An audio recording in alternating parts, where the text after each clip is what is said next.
你問我人生贏家係咩感覺？咁肯定係揸豪車、住豪宅，隔離有多個靚女啦，係咪先？今日呢，我先幫你完成一半先，首期都係講緊5萬蚊就可以攞低咁樣一線嘅湖景單位啊！睇呢個景觀夠唔夠正？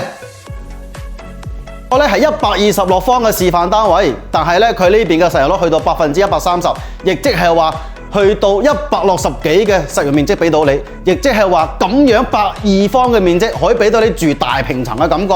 嗱，成個客廳開間啊，去到5米幾啊，120方嘅客廳開間去到咁大咧，真係有一種住緊豪宅嘅感覺。咁呢邊咧設計咧就係4間房嘅，我哋攝影師跟住我哋走 ，OK， 展示一下呢度啲房間。嚟到我哋嘅呢一個主人房，270度嘅景觀飄窗，哇！望住呢啲咁嘅湖景，每日喺呢度起身望住，哇！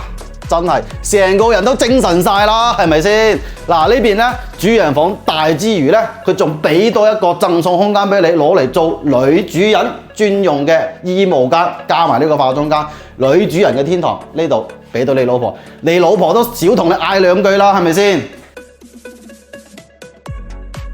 呢度有冇一種住喺旅遊區嘅咁嘅感覺啊？呢個樓盤咧已經係發展咗15年㗎啦，所有嘅配套設施都非常之齊全嘅，底箱全部開通晒，對你日常嘅需求咧係 OK 㗎啦。呢邊咧佢自帶2個超級 supermarket， 並且有一個7000平方米嘅康樂中心，仲會有5個書包先。